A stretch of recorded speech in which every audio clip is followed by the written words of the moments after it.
une table ronde avec Arnaud Pigounides de Rêve Mobilities, Julien Dubois, président fondateur Valuesed, et Christian Breuer, Mobion, au Mobion, sur cette table ronde. Alors pour l'instant, on en a 2 sur 3. C'est pas mal déjà. Et donc j'imagine que Christian va arriver. En tout cas, soyez les bienvenus. On va donc se lancer dans cette première table ronde. Avant de se lancer quand même, vous avez des micros devant vous.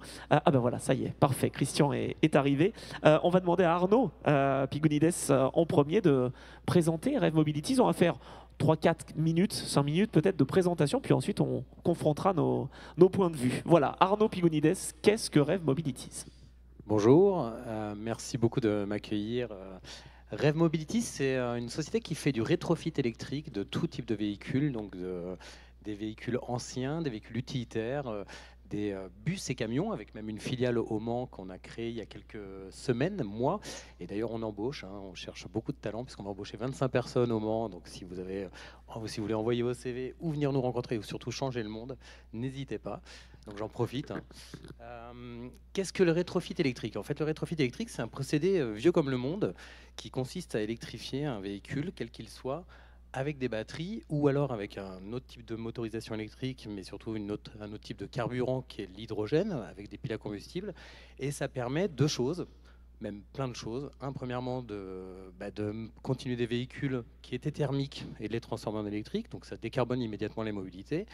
Et ça permet aussi de faire beaucoup d'économies parce que vous n'avez pas à racheter un véhicule neuf nécessairement. Je vais vous donner un exemple, un bus électrique neuf, qu'on appelle de tous nos voeux dans toutes les agglomérations, même pour les bus scolaires ou cars scolaires pour transporter nos enfants, ça vaut 550 000 € neuf. L'argent de nos impôts, puisque ça fait partie donc des contrats de service public avec les régions, avec les agglos, on le paye avec le ticket, mais aussi avec nos impôts. Un rétrofit, c'est entre 200 et 240 000 €. C'est-à-dire que si vous transformez 50 bus, vous en transformez alors que vous pourriez en avoir que 29. Donc c'est une superbe opportunité, pareil pour les utilitaires, pareil pour les voitures. Donc c'est une formidable opportunité de créer une économie circulaire très longue, puisqu'un véhicule peut durer 25 ans, 30 ans, tant que le châssis peut durer, tant que les pièces, on peut les trouver, qu'on peut les remanufacturer. Et c'est une opportunité incroyable parce que c'est énormément de gaz à effet de serre, énormément d'économies, c'est des jobs locaux. Nous, on travaille beaucoup avec une entreprise locale qui est très connue, qui s'appelle Gruau, par exemple, qui fait des aménagements. Les aménagements coûtent très cher, les entreprises dépensent beaucoup d'argent pour aménager.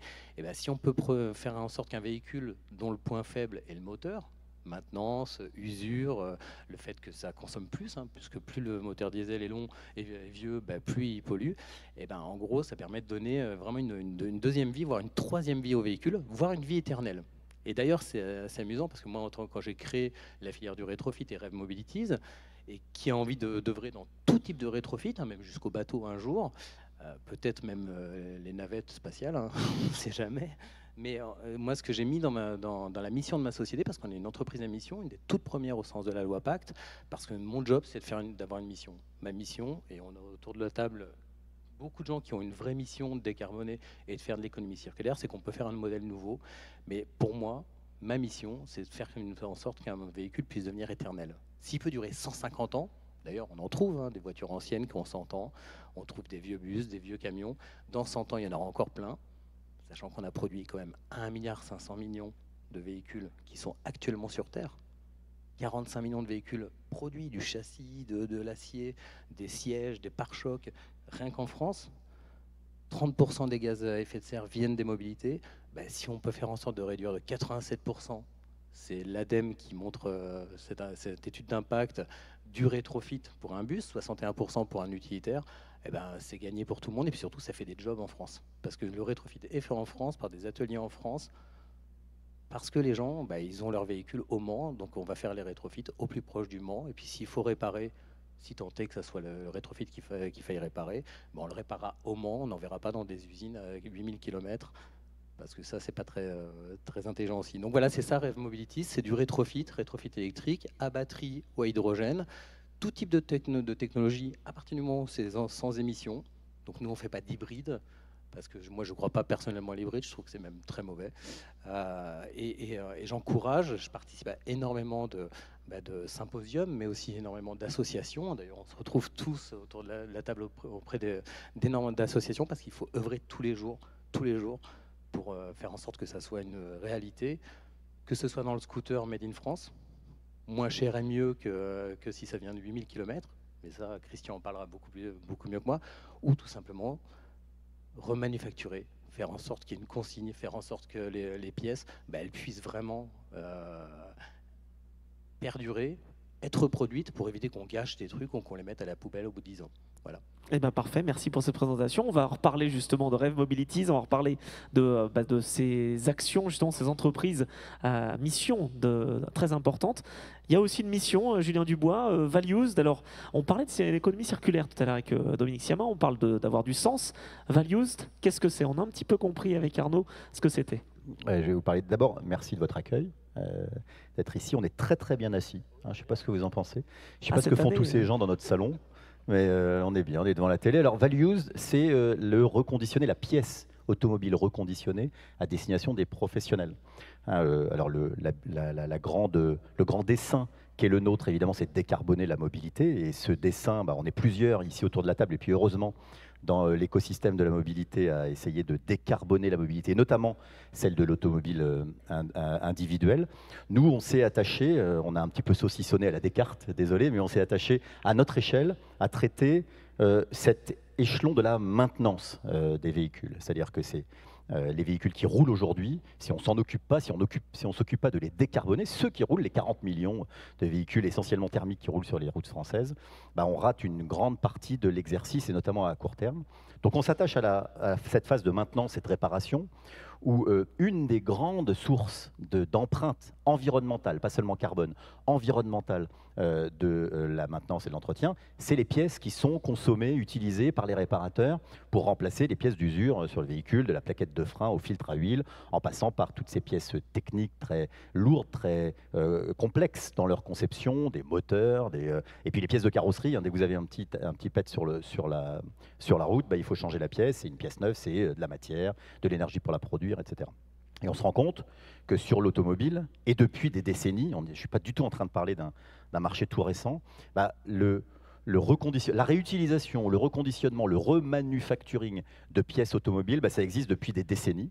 Les procédés technologiques pour remettre à neuf une pièce, ça existe depuis très longtemps. Simplement, ces pièces, qu'elles soient d'occasion, pour la pièce de carrosserie par exemple, qu'elles soient remanufacturées, ça veut dire remises à neuf pour la pièce mécanique comme le moteur par exemple, ces pièces-là, elles sont malheureusement pas assez mises en avant par la distribution traditionnelle, pas assez adoptées par les réparateurs et leurs clients automobilistes, et pèsent aujourd'hui, bon an, mal an, 5% d'un marché énorme qui est le marché de la pièce automobile. Donc, l'un des enjeux, l'une des missions qu'on se donne chez Values, c'est en parlant aux réparateurs, parce que notre cible de clients, ce sont que les professionnels, les garagistes, à qui on parle tous les jours, c'est d'embarquer ces réparateurs, de les convaincre du bien fondé, qualitatif, écologique et économique bien sûr, mais qualitatif, de ces pièces issues de l'économie circulaire pour combler les besoins et les attentes de leurs clients.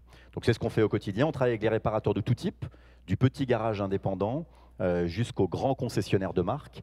Et ce qui est intéressant, c'est que plus les boîtes sont grosses, grands concessionnaires, mais aussi les grands prescripteurs. On est ici chez un grand assureur. Évidemment, les compagnies d'assurance ont un rôle à jouer en la matière et le jouent pleinement aujourd'hui. Vous avez d'autres types de prescripteurs. Les grandes entreprises aujourd'hui doivent décarboner, doivent réduire leur propre empreinte environnementale, celle de tout leur scope d'activité. Et donc évidemment, utiliser des pièces issues de l'économie circulaire quand on a un atelier, quand on envoie les gens dans un atelier, quand on est assureur par exemple, c'est un vrai levier de décarbonation. Ouais, c'est clair, c'est clair. Donc Values, dont on va en parler justement. Alors il y a des défis quand même, parce que c'est important d'avoir justement ces idées et ces envies. Maintenant, il faut que le reste suive et on va l'évoquer dans quelques instants. Et puis on va parler aussi de Mobion justement, Christian Breuer. Donc là, on va parler d'un scooter électrique en location longue durée. Alors je voudrais tout savoir de Mobion justement. Alors oui, Mobion est un scooter électrique. C'est un équivalent 50 cm3. Et à la différence du projet d'Arnaud ou du projet de remanufacturation de pièces détachées, on est parti du constat que les produits n'étaient pas suffisamment réparables pour les faire durer, pour des raisons simples. C'est que la compétitivité engage l'entreprise à faire des choix de réduction de coûts, de réduction de temps d'assemblage, qui mettent dans des conditions qui vous obligent à choisir des solutions qui vont être compétitives à la vente du matériel, parce que vous avez une concurrence mondiale qui fait que si vous n'êtes pas compétitif à la vente, vous ne pouvez pas vendre vos produits. Et chez Mobion, on s'est dit, finalement, on ne va pas vendre de produits. On va être un industriel qui ne vend pas ses produits. On va ne vendre que l'usage du produit. Comme ça, on pourra s'assurer qu'on récupère le produit à la fin du contrat d'usage. Et du coup, on ne va pas faire ces économies qui coûtent cher, ces économies sur le CAPEX initial, qui va nous permettre de réemployer énormément des composants de la nomenclature. Alors, on a une nomenclature à pérennité programmée circulaire, c'est-à-dire que chacun des composants est analysé et on va choisir non pas avoir le prix le plus compétitif sur l'achat du composant, mais le prix le plus compétitif sur le composant dans la durée de vie complète du composant. C'est-à-dire pas seulement la première fois qu'on va le mettre en circulation, mais sur son coût total de possession dans sa vie complète de composant.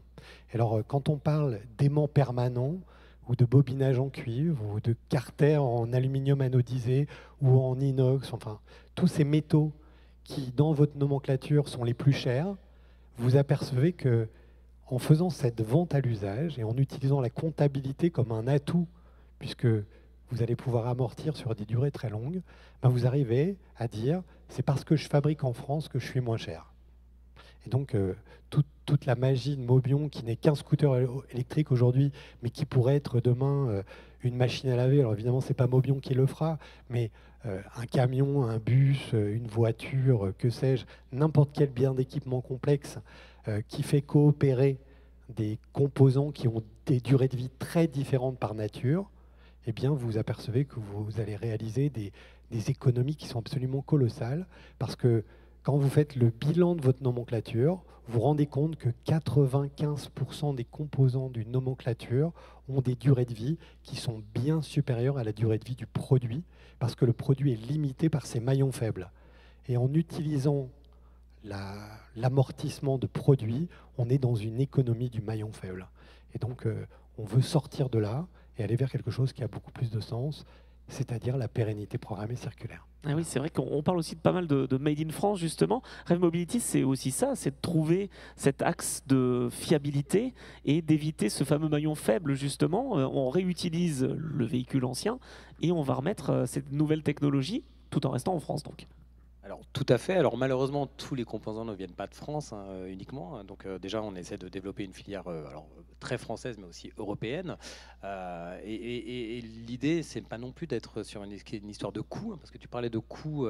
Alors une des grandes forces aujourd'hui, c'est que tous les modèles qu'on propose, qui sont un peu du bon sens, comme on faisait avant, d'avoir une économie circulaire, en travaillant le plus possible en France avec les pays frontaliers pour éviter. Alors aujourd'hui, on dit pour éviter les dépenses carbone du transport. Avant, c'était juste on travaillait avec des voisins parce que c'était quand même aussi beaucoup plus pratique. Il faut savoir qu'une des grandes opportunités aujourd'hui, c'est que ça coûte aussi de plus en plus cher de produire très loin. Et ça, ce n'était pas le cas encore il y a quelques décennies. Ah non, mais on l'a vu avec le Covid et on le voit quotidiennement maintenant. Un container, ça vaut monstrueusement cher. De produire, ça coûte monstrueusement cher. Il y a des problèmes aussi d'IP, ce genre de choses. Et donc, ça devient de plus en plus ridicule, en vrai, de balancer toute sa production en Inde ou en Asie ou ailleurs, sauf si c'est bien de le faire, parce que ça peut être aussi très vertueux de le faire. Et donc c'est ce qui permet aujourd'hui à des modèles comme Mobion, à des modèles comme Valuesed, et comme nous, d'être économiquement viables. Et en fait, on est même plus intéressant en étant made in France au maximum, made in Europe au maximum, avec des moteurs européens, avec des batteries dont malheureusement les cellules sont encore chinoises, mais les cellules vont devenir françaises de plus en plus ou européennes avec l'essor des gigafactories. Quand il n'y avait pas de gigafactory en Europe, on ne pouvait pas avoir de cellules. C'est tout bête, on est bien obligé d'acheter des cellules quelque part. Des piles à combustible qui sont de plus en plus européennes aussi, pour l'hydrogène vert. Enfin, tout ça, c'est des choses qui sont en train de se faire.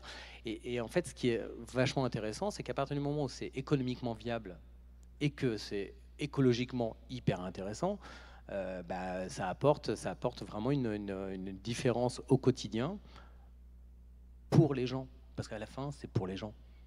La réparabilité, tu parles de remanufacturing, il faut juste se rendre compte d'un chiffre. Un véhicule, ça dure environ 24 ans, on va dire ça, puisque la moyenne d'âge en France, c'est 12 ans. C'était 11 ans il y a 2 ans, hein, donc on voit que les véhicules sont de plus en plus vieux, donc les gens les réparent de moins en moins, les font vivre de plus longtemps. Ça pose des problèmes hein, de pollution, mais aussi ça montre bien qu'il y a une paupérisation du pouvoir d'achat, enfin des populations. Et ben, on se dit 24 ans. Ben, si on prolonge de 4 ans de plus, ben, faites 24 divisé par 4, enfin 4 sur 28, et vous vous rendez compte quand même que vous augmentez de 12% la vie d'un produit. Et c'est énorme. 12%, c'est gigantesque. Si on peut que chaque produit qui soit neuf, organisé pour continuer et durer 32 ans, qui soit ancien et qu'on peut faire durer 12 ans supplémentaires, ou ne serait-ce que 4 ans, c'est toujours ça d'économiser. Pour la planète et pour l'argent et pour le portefeuille. Ouais, alors pour ça, il faut aussi changer les mentalités. C'est ça qui va être le plus difficile peut-être. Changer les mentalités aussi auprès des garagistes, auprès des grands groupes, parce que finalement, ça paraît logique, entre guillemets, de pouvoir réutiliser des pièces. C'est pas toujours le cas. Enfin, la collaboration n'est pas si facile que ça, en fait, pour Value aussi. Non, parce que la logique, elle est diversement répartie, manifestement, dans la perception de la logique. Non, mais juste un exemple. On a en France une réglementation. D'ailleurs, la France est un pays unique en la matière en Europe. Encore une fois, on a pris une réglementation sur l'obligation faite aux réparateurs, aux garagistes, de vous proposer des pièces issues de l'économie circulaire. Voilà. C'est une obligation, la loi le dit, ça fait 5 ans d'ailleurs. Alors je ne sais pas si vous êtes allés tous chez des garagistes récemment, je ne suis pas sûr que vous ayez tous eu à vivre cette magnifique expérience d'entendre un réparateur vous proposer une pièce issue de l'économie circulaire. C'est malheureusement encore un petit peu rare. Alors les choses sont en train de changer quand même, et les garagistes commencent à véritablement intégrer ça, sous l'effet de multiples messages qui leur sont envoyés. J'ai parlé tout à l'heure des compagnies d'assurance, et je ne fais pas ça pour de la flagornerie à la garde de MMA ni de personne, mais il est clair que les assureurs, d'ailleurs au sens large, et pas seulement MMA, l'ensemble des assureurs, aujourd'hui poussent beaucoup les réparateurs, communiquent beaucoup auprès des réparateurs, notamment carrossiers, pour pousser la pièce issue de l'économie circulaire. Et ça, au bout d'un moment, quand vous êtes carrossier, que vous entendez ce message, et qu'accessoirement ce message est parfois assorti d'un petit tordage de bras derrière, bon, forcément, à un moment, vous vous y passez. Bon, alors c'est un peu coercitif, mais ça peut passer. C'est une forme de sensibilisation. Il n'y a pas que les assureurs, les constructeurs en parlent, les équipementiers commencent à en parler. On entend Valeo parler que de remanufacturing ces temps derniers. C'est super. Hein, le remanufacturing, ça existe chez eux depuis 40 ans. Les gens qui font du remanufacturing chez Valeo, ils sont sortis il y a 2 ans un petit peu de leur cave où ils faisaient du remanufacturing. Et aujourd'hui, ils sont sur le devant de la scène parce que c'est rentré comme un élément du plan stratégique de l'équipementier. 4 R, ou 5 R, je ne sais plus, dont un R qui est le remanufacturing. Tout ça, voilà, c'est un air du temps, et l'air du temps, la communication, la mutualisation des messages fait qu'à un moment, le réparateur, finalement, accède à la logique, j'y reviens, qui fait quoi? Qui fait qu'une pièce issue de l'économie circulaire, c'est en moyenne 50% moins cher, c'est 80% d'empreinte environnementale en moins. Petite parenthèse sur l'empreinte environnementale, c'est essentiellement de l'économie matière. Hein. On ne va pas chercher des ressources naturelles complémentaires pour 80% du poids du produit, puisqu'on utilise une partie du produit, une grosse partie du produit usagé qu'on a récupéré. Donc c'est colossal. Et puis accessoirement, c'est évidemment pas du tout accessoire, les emplois ils sont en France ou en Europe. Hein. Le remanufacturing, ça se fait là. Hein. Ça se fait à proximité du gisement de déchets, et donc à proximité du gisement de consommation. On ne va pas aller chercher la matière ailleurs, on l'a là, on a des mines dans nos garages, dans nos bennes à ordures, et c'est assez génial de faire ça. Et puis, ça crée évidemment, on a une capacité, et le remanufacturing est un bon candidat pour ça, à dire à tout l'écosystème, y compris aux automobilistes, c'est pas parce que c'est de l'économie circulaire que tu dois faire un compromis sur la qualité du produit. Un produit remanufacturé, un moteur par exemple, on appelle ça de l'échange standard dans l'automobile, un moteur remanufacturé, il est 0 km. Hein. Cette expression, on l'utilise peu, mais c'est assez parlant. On fait des pièces automobiles 0 km. Et pourtant, elles sont parties d'une pièce qui avait déjà 200, 300 000. Et ça permet derrière de rééquiper des nouveaux véhicules. Moi, je trouve très intéressant le modèle qu'on a entendu, parce que quand on entend on peut produire en France, on peut utiliser l'astuce comptable pour faire que finalement, en produisant en France avec des pièces étudiées pour leur durabilité, finalement, ou leur coût en tout cas dans leur durée de vie, permet in fine d'arriver à une solution économiquement intéressante. Évidemment, ça a beaucoup d'écho par rapport au remanufacturing que je promeus. Et en fait, une des conclusions, c'est que c'est souvent une question de choix. C'est-à-dire qu'aujourd'hui, la conception d'un véhicule chez un constructeur, ça va être une question de choix liée à la vente du véhicule et pas à l'usage, comme tu disais très bien. Donc on est dans une question de choix, pas dans une question de faisabilité technologique. Les technologies existent, la capacité, le gisement existe, encore faut-il y avoir accès, des gisements de vieilles matières, et ensuite c'est une question de choix. Et ce choix, pardon je suis un peu long mais je terminerai par ça, ce choix il doit être poussé, inspiré, encouragé, incité par les pouvoirs publics. On a besoin absolument, les pouvoirs publics ne font pas tout, hein. Je ne suis pas français de chez français à dire ça, mais on a besoin de cette incitation, parce que quand la pièce issue de l'économie circulaire pèse 5% d'un marché alors qu'elle est 80% moins polluante, 50% moins malin, c'est qu'il y a quand même à un moment besoin de tordre le bras, ou en tout cas d'inciter les preneurs de décision, et les garagistes sont les prescripteurs clés, à y accéder. Cette loi existe depuis 5 ans, il en faut d'autres, il faut d'autres éléments aussi économiques pour les entreprises pour faire des choix plus vertueux. On en parlait de toute façon tout à l'heure avec Dominique, c'est pas forcément une mauvaise chose d'avoir une dictature par rapport à une république. Enfin, je veux dire dans le sens où non, je veux dire dans ce sens-là. Non, mais il y a la manière coercitive de faire arriver les choses, et donc on va le dire aussi. On appelle ça des lois, nous. Oui, mais elles ne sont pas toujours respectées. Donc c'est vrai que l'idée d'être finalement la personne qui va tordre le bras, au début, c'est pas forcément accepté, puis ensuite, ça peut avoir des effets positifs. Je suis pas en train de promouvoir la une bonne nouvelle, dictature. Il y a une loi qui est toujours respectée, c'est la compétitivité. Hein. Ouais. Si tu es moins cher, tu finis par gagner. Hein. Alors ça peut prendre un peu de temps, je sais de quoi je parle, mais je vais vous donner un chiffre. J'ai fait un petit travail récemment pour une conférence où je devais aller chercher l'évolution du prix de certaines matières premières. Et vous savez, aujourd'hui, l'intégralité de la liste est exploitée. Hein. On n'a plus de matières premières à découvrir, on les exploite toutes. Et il y en a certaines, on les exploite tellement que sur le cuivre, par exemple, il fallait à peu près 90 tonnes de roche pour faire 1 tonne de cuivre il y a 20 ans. Il en faut 166 aujourd'hui, parce que les minerais auxquels on a accès maintenant sont de très mauvaise qualité. Le prix du cuivre en 20 ans, 2004-2024, 427% d'augmentation. Et pourtant, le cuivre qu'on utilise il y a 20 ans et aujourd'hui pour des propriétés physiques, c'est le même.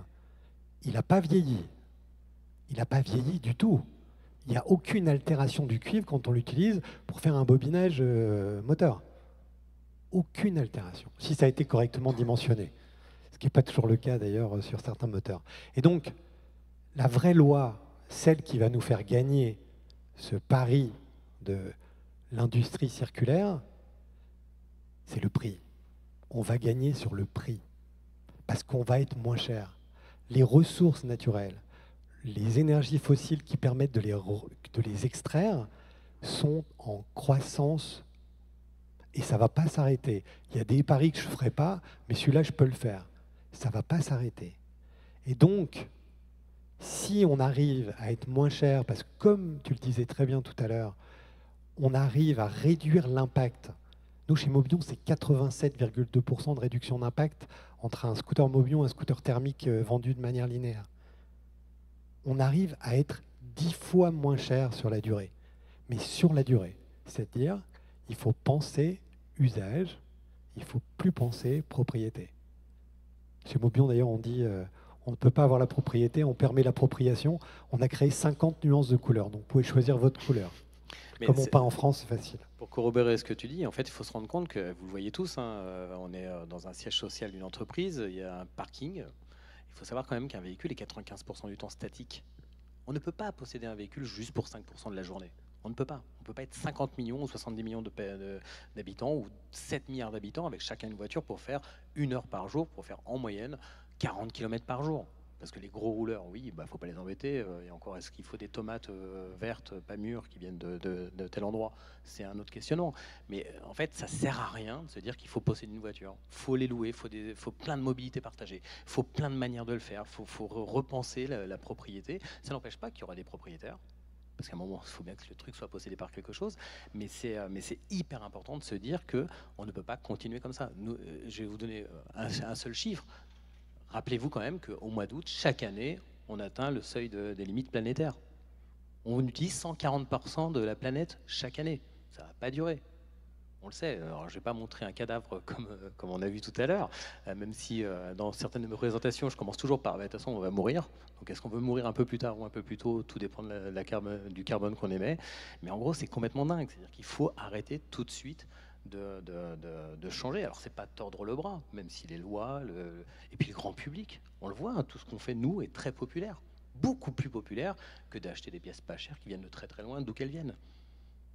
Après, on vous disait de donner du sens et de vendre à l'usage. Ça peut être ça aussi, finalement, la clé. Pourquoi on ne serait pas tous un peu propriétaires de chaque chose et donc utiliser les véhicules Les coops, les entreprises qui sont à mission, les entreprises qui travaillent, qui créent des filières. Là, vous avez autour de vous des gens on doit passer un tiers de notre temps à aider les autres. Et c'est vrai. C'est-à-dire que moi, je ne suis pas juste là pour faire du pognon. Je suis là d'abord sur Terre pour essayer d'aider au maximum que je peux. Et puis s'il y en a qui réussissent mieux que moi, mais tant mieux, je serais hyper content. Parce que j'aurais œuvré, j'aurais participé des heures entières. Et vous pouvez le dire à tous mes collaborateurs qu'on aura le bol que je fasse partie de l'économie circulaire 2027, que j'ai créé le truc du rétrofit, que machin, que truc comme ça. Mais non, mais moi j'ai envie d'aider. Le but c'est d'aider. On est là sur Terre pour ça aussi. Et donc justement, cette vente à l'usage? Oui, il y a la vente à l'usage où on peut partager un bien d'équipement. Sur un même moment. Et puis, c'est ce qu'on appelle l'effet ciseau en économie économie de la fonctionnalité et de la coopération. On parle d'effet ciseau, c'est-à-dire on va être plusieurs à utiliser le même bien d'équipement, comme la perceuse, par exemple, qu'on utilise très rarement. Et puis, il y a l'effet ciseau sur la longueur. Si vous avez permis cette remanufacturation, ce dont on parle depuis tout à l'heure, en fait, votre pièce, ça va servir à plusieurs personnes, mais pas sur le même moment, sur des moments différents. Puisque en fait, ce bien d'équipement qui est le composant, l'aimant permanent, le cuivre, l'acier, l'inox, qui a une durée de vie quasi éternelle. On parle souvent de l'économie régénérative, du vivant. Mais c'est quoi l'économie régénérative du non-vivant, de quelque chose qui est éternel? C'est le réemploi. Il ne faut pas le gâcher et le mettre dans une décharge. Il faut le prévoir comme une ressource dès la conception. C'est là où effectivement le design est un choix politique. Et je suis complètement d'accord avec Dominique là-dessus. Mais moi, j'aime pas collaborer, je préfère coopérer. Parce que dans coopérer, il y a atteindre un objectif ensemble, alors que dans collaborer, il y a souffrir ensemble. C'est vrai. En tout cas, juste pour terminer sur la notion extrêmement convaincante de cette économie circulaire, et c'est le point très positif que j'y vois, c'est qu'il y a des bénéfices collatéraux qu'on appelle des externalités positives. Les externalités négatives qu'on évite, ça on en a parlé beaucoup, mais il y a des externalités positives sociales sur l'intégralité des parties prenantes. Parce que quand vous créez des services, vous créez beaucoup d'emplois, mais derrière, dans ces usines à double flux comme la nôtre, on a racheté une friche industrielle en 2022. Aujourd'hui, dans cette usine, on a des vieux produits qui reviennent et des produits neufs qui repartent.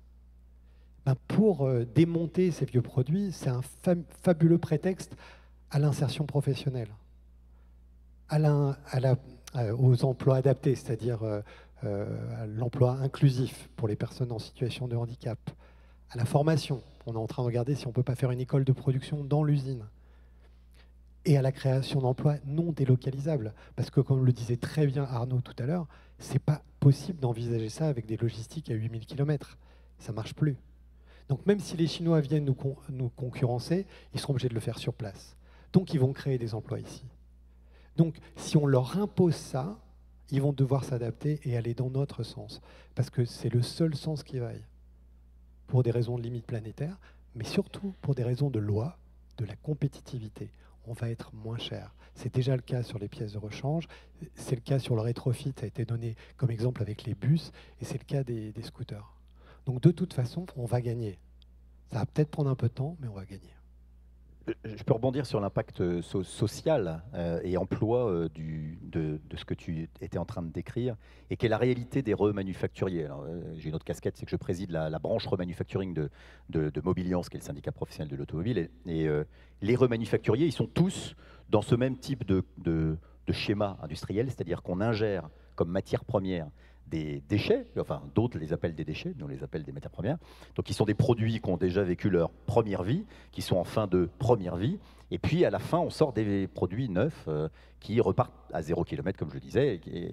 Effectivement, dans toute la chaîne à la fois de récupération de ces vieilles matières, de tri de ces vieilles matières, de démontage, de remontage, de test des matières avant de lancer les produits, bah, vous imaginez qu'on est sur une industrie extrêmement moins mécanisée que l'industrie linéaire qu'on connaît des produits neufs. On ne rentre pas de l'acier, des paillettes d'acier qu'on transforme en corps d'injecteurs, on rentre des injecteurs qu'il faut démonter, etc. Donc avec une grande diversité de produits qui rentrent, et donc beaucoup d'activités manuelles, très découpées, et du coup effectivement un vrai enjeu de main-d'œuvre dans ces industries. Puis il y a un autre enjeu, c'est celui de la formation, et le fait que on est sur des métiers qui sont plutôt naissants en termes de développement de compétences, et donc il n'existe pas réellement aujourd'hui de CQP ou de formation véritablement dédiée, d'autant que la diversité des produits fait aussi la diversité des compétences et des savoir-faire.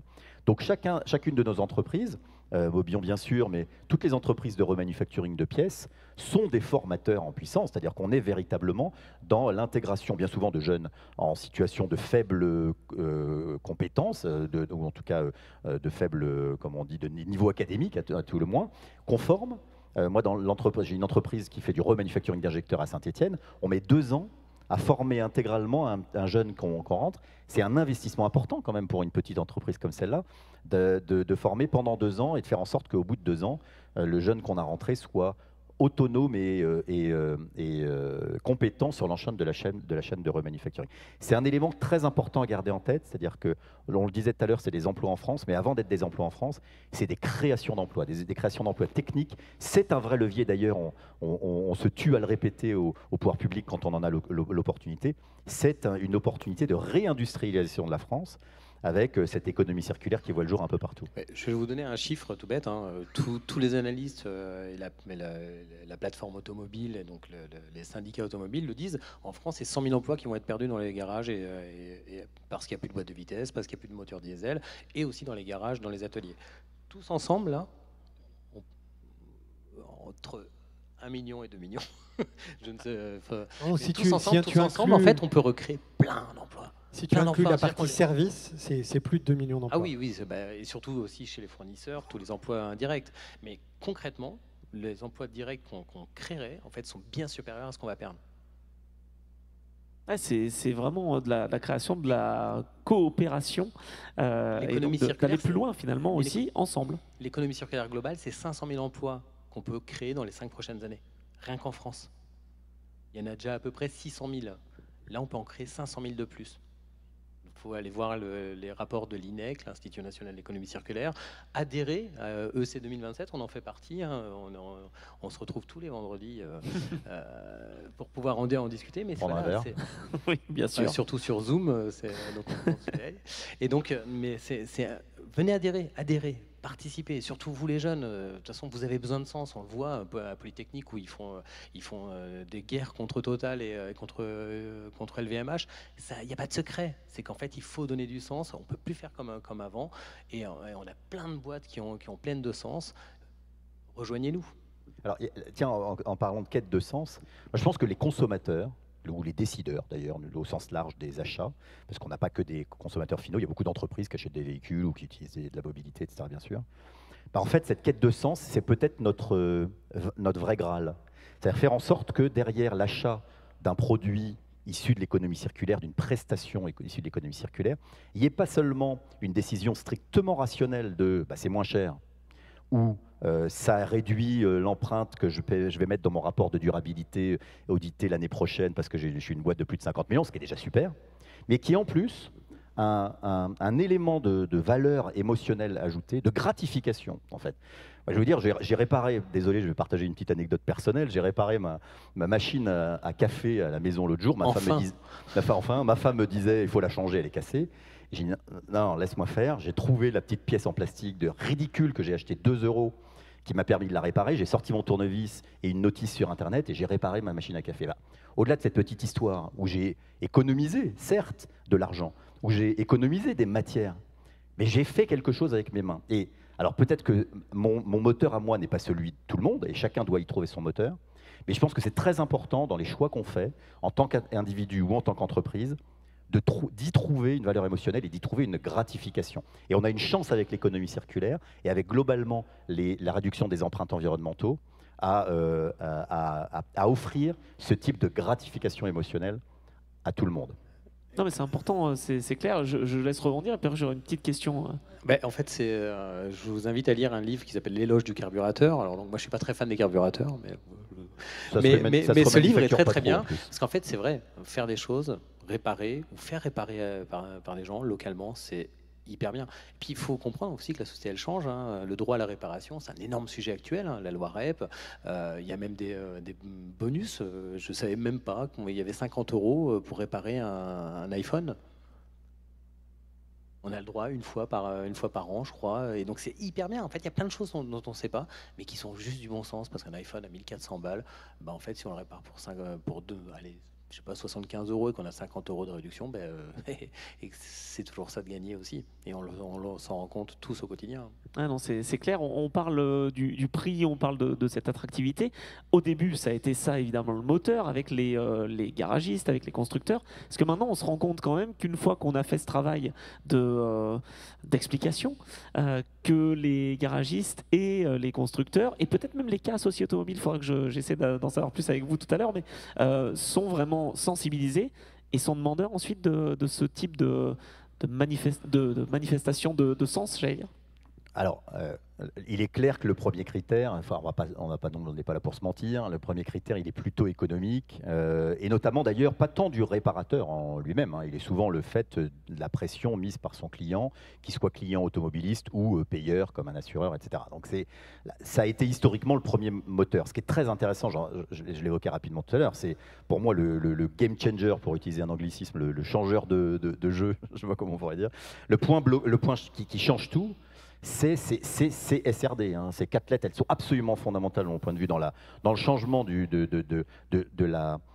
choix et du comportement des grandes entreprises. C'est SRD, donc une réglementation européenne qui impose, ça y est, dès 2024, aux grandes entreprises, enfin grandes, au-dessus de 50 millions d'euros de chiffre d'affaires, donc autant dire beaucoup d'entreprises, et en matière d'ateliers automobiles, notamment chez les concessionnaires, il y a beaucoup d'entreprises qui sont concernées, chez les prescripteurs, toutes les compagnies d'assurance par exemple sont concernées, c'est d'établir un rapport de durabilité qui soit un rapport qui notamment mette en avant votre bilan carbone, mais pas que, sur tous les enjeux à la fois environnementaux, sociaux, de gouvernance, etc. Et ces rapports, ils doivent être désormais audités. Ils seront audités en 2025. Ils doivent donc être auditables. Quelque chose qui est auditable, comme vos comptes, en fait, c'est quelque chose qui est fait avec une méthodologie, qui est fait de manière sérieuse, qui est documentée, qui est documentable, qui est prouvable. Et ça change beaucoup dans le regard que portent les grandes entreprises sur les facteurs ou les leviers de décarbonation qu'elles peuvent identifier sur les grosses zones ou les grosses zones d'impact négatif de leur activité. Typiquement, l'atelier et les pièces consommées par l'atelier, c'est une zone d'impact environnemental très important pour un groupe de concessionnaires, par exemple. Donc aujourd'hui, ils voient nos outils, et si on est capable de leur apporter en plus la data d'économie de saving CO2, par exemple, sur les pièces qui y sont achetées, vont venir nourrir ces rapports. Et ça, très sincèrement, c'est très récent, ça date de l'année dernière, mais je l'entends, ça y est, de la part des directions générales de ces grands groupes, qui ont pris en considération, et des grands prescripteurs, qui ont pris en considération l'argument écologique, même s'il est lié en fait à une contrainte de déclaration, à une nécessité de se mettre en conformité. Et à la limite, on s'en fout de la conséquence est là. La conséquence, c'est qu'on a, pour des raisons autres que financières, même si c'est un peu financier in fine, autres que financières, des raisons d'aller vers ces produits plus vertueux. Mais à la fin, de toute façon, ils seront notés. Il y aura un Yuka de toute prestation, de toute entreprise, comme il y a là sur Nutri-Score, il y a l'indice de réparabilité. Des sociétés, elles auront un logo vert, un logo rouge, s'ils ne respectent pas les trucs. Et à un moment, de toute façon, le public se tranchera et les clients trancheront. Et pas que le public, tu as raison, et pas que le public. Parce que je prends un groupe de concessionnaires, par exemple, pour prendre cet exemple. C'est intéressant parce que c'est des grands groupes financiers qui investissent beaucoup. Si vous avez des très beaux showrooms des grandes marques, c'est parce qu'ils passent leur temps à investir, etc. Quand vous investissez, vous avez besoin de recourir à l'argent sur le marché financier, donc vous allez voir les banques pour emprunter. Les taux d'emprunt, ça y est, ça a commencé, commence à être indexé. Alors aujourd'hui, c'est des pouillèmes de pourcentage de pas grand-chose, à être indexé sur votre notation ESG. Donc vous empruntez mieux, et dans l'avenir, vous emprunterez mieux, encore plus, l'écart sera encore plus net, quand votre notation ESG, environnement, social, gouvernance, sera meilleure. Donc votre empreinte environnementale, elle rentre directement, l'audit que vous en faites, entre directement dans la notation ESG qui va devenir presque aussi importante, je le souhaite bien sûr, que la notation Banque de France qui définit votre capacité à emprunter dans de bonnes conditions, etc. Ça, c'est le premier élément qui finalement touche au portefeuille, quand même, il faut le dire. Et puis le deuxième élément, c'est la fiscalité. Alors pour l'instant, on n'a rien sur le papier, ni au niveau français, ni au niveau européen en la matière, mais il est fort à parier, en tout cas j'en prends le pari ici devant vous, si vous voulez, que dans les 5 ans, on a une fiscalité sur les entreprises différenciées en fonction de leur impact environnemental, en tout cas de leur notation ESG. Ce serait absolument logique. Je crois que l'État français, pas seulement l'État français, mais l'État français en particulier, doit trouver des nouvelles sources, je crois que c'est d'actualité, des nouvelles sources de revenus. La fiscalité écologique, pour dire ce terme, elle passera notamment par cette fiscalité différenciée des entreprises. Beaucoup de paris ce matin, Christian en a pris aussi. Christian, je voulais revenir sur le modèle de Mobion. Est-ce que dans un monde capitaliste où on sait que la crainte des grandes entreprises, c'est peut-être finalement de plus trop vendre, parce qu'à l'époque, on savait faire des produits fiables, on sait toujours le faire, hein, mais on ne le fait plus avec cette obsolescence programmée. On est en train de revenir un peu en arrière, je l'espère en tout cas. Mobion, justement, est peut-être en train de prouver qu'un nouveau modèle est possible. Est-ce que les constructeurs, est-ce que les grandes entreprises peuvent aussi suivre ce type de modèle? Oui, en fait, on a deux modèles chez Mobion. C'est soit de la location longue durée, soit de la vente avec reprise. C'est-à-dire on vend parce que certaines entreprises ont besoin d'avoir des immobilisations, donc on leur permet de le faire, mais on leur fait avec un contrat de vente avec reprise. C'est-à-dire qu'au bout d'un certain moment, 2 ans, 3 ans, 4 ans, ils doivent nous revendre le matériel. Quand on le rachète, on ne rachète pas un véhicule d'occasion chez Mobion, même si c'est le cas, hein, dans les faits, on rachète un véhicule d'occasion. Nous, on rachète un stock de pièces, en fait, puisque on sait exactement comment on va les réutiliser, puisque avec l'IoT qu'on a mis en place, on sait exactement où en est, où en sont les étriers de frein, les amortisseurs, la batterie, tous les équipements du véhicule. Juste pour vous donner une information prix, je n'ai pas fait de com jusqu'à présent, mais je vais en faire un tout petit peu.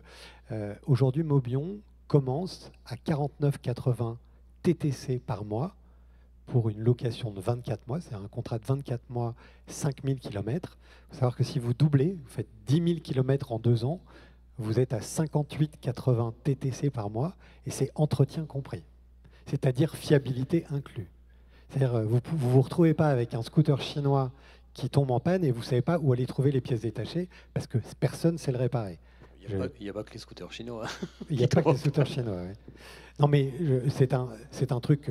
moi, je connais beaucoup de distributeurs qui ont arrêté, parce que Noroto en tête, hein, parce qu'ils n'arrivaient même pas à avoir les pièces.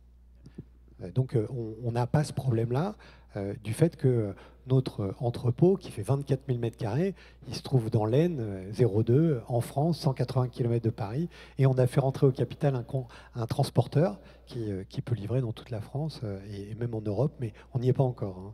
On a quelques scooters qui sont partis au Portugal, au Danemark, on commence à semer des graines, mais pour l'instant, en France, et on a encore beaucoup de travail, donc 49,80 € par mois. Et, en termes d'économie d'électricité versus l'essence? Ah oui, c'est une très bonne question, j'oublie toujours de le dire. Du coup, ça devient 20 € même pas? En gros pour pouvoir charger votre scooter, donc, vous pouvez avoir donc, 1 ou 2 batteries. Mettons que vous n'en avez besoin que d'une parce que vous roulez peu. C'est quelque chose que j'ai beaucoup apprécié dans la présentation tout à l'heure, d'avoir le nombre de batteries dont vous avez réellement besoin. Je pense que c'est très raisonnable comme vision. Et donc, une batterie qui fait 50 km, vous la chargez pour 32 centimes aujourd'hui avec la réévaluation des prix de l'électricité. Hein. Donc, c'est-à-dire que vous faites en gros 64 centimes pour 100 km. C'est extrêmement peu cher de rouler en électrique. Donc, et quand c'est réparable, il n'y a pas de problème avec les assureurs.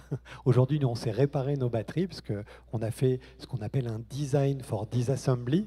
À l'époque, on ne parlait pas d'éco-conception quand on a commencé. On parlait de design démontable, de conception démontable, parce que la conception démontable, c'est ce qui permet la réparabilité. D'ailleurs, on a fait le travail avec le ministère pour se préparer à l'indice de réparabilité des scooters qui n'existe pas encore. Donc nous, on a un indicateur volontaire de réparabilité. On est à 9,1 sur 10. Et d'ailleurs, très intéressant, je ne sais pas si vous le savez, sûrement vous deux, vous le savez, l'indice de réparabilité en 2025 devient l'indice de durabilité, ce qui est un signe merveilleux. Je conclurai là-dessus. Bien, merci beaucoup. Alors j'aurais eu plein d'autres questions, mais je vois que le temps est déjà arrivé à son terme. Ça passe extrêmement vite. On pourra vous retrouver de toute façon. Oui, on posera des questions après, mais on a un timing à respecter. Non, mais on pourra vous retrouver de toute façon sur les différents stands et dans cette édition de X-Mobility. C'est vrai que finalement, on va se souvenir et conclure sur le fait que le Made in France c'est important, la réutilisation aussi, le manufacturing. C'est vraiment ça que vous prônez, c'est vraiment aussi le fait de consommer ce qui existe déjà en fait, et de pas de recréer. Ce sera le mot de la fin, mais je vous laisse conclure là-dessus sur cette utilisation. C'est pas le Made in France particulièrement, c'est le Made in bon sens. Hein. Quand vous êtes à Perpignan, c'est plus simple de traverser la frontière pour acheter en Espagne. Donc en fait, il n'y a pas de dogme. La seule chose qu'il faut, c'est qu'on se prenne les bonnes décisions, et les bonnes décisions, à la fin, elles soient économiques aussi pour tout le monde. Là, j'ai encore eu les chiffres du déficit public de la balance commerciale, c'est 7 milliards encore au mois d'août. Donc à un moment, c'est plus possible. Donc, et ça, on se rend pas compte, mais la notation de la France, l'endettement de la France, on parlait de l'endettement des entreprises en fonction de la RSE, l'endettement d'un pays, il dépend aussi de ça, un peu biaisé parfois, hein. Mais en tout cas, c'est que du bon sens. Et en fait, ce qu'on propose là, c'est le bon sens, comme avant, sans dogme, et c'est enfin possible maintenant, parce que ça ne l'était presque plus à une époque. Ouais, c'est vrai, pour Values, c'est pareil, hein, parce que les constructeurs, justement, de plus en plus faisaient des voitures qui n'étaient pas réparables. Maintenant, on va arriver à faire changer un peu les choses. Alors, on est sur l'automobile qui est un produit par essence circulaire, parce que par essence réparable. S'il existe des réparateurs, c'est bien que la voiture, elle est réparable. Donc, on a la chance sur l'automobile, d'ailleurs, quand on parle à d'autres industries, Arnaud le disait, on est dans des collectifs qui intègrent les gens des produits électroniques, de plein d'autres secteurs d'activité. Ils prennent en permanence en exemple l'automobile. Ah, comment vous faites? Vous êtes tellement circulaire, etc. Bon, alors il y a encore un tout petit peu de progrès à faire, mais comme je le disais, les technologies sont là, les entreprises sont là, avec une capacité d'investir pour une augmentation de capacité de production. Donc maintenant, il faut que le marché passe à l'échelle, dans le comportement et l'envie des acheteurs, des décideurs, des réparateurs, et puis avec la loi qui peut nous aider. Et c'est effectivement, moi j'aime beaucoup l'expression qui a été reprise par personne ici, le made in bon sens. Et le mot raisonnable que tu as utilisé tout à l'heure, c'est ça, c'est-à-dire qu'on doit prendre des décisions raisonnables. Voilà, l'économie circulaire, ça permet bien souvent de prendre des décisions plus raisonnables. Merci beaucoup Julien Dubois, Arnaud Pigonides et Christian Breuer. Merci à vous pour cette table ronde et merci à Geoffroy, Visual to Explain.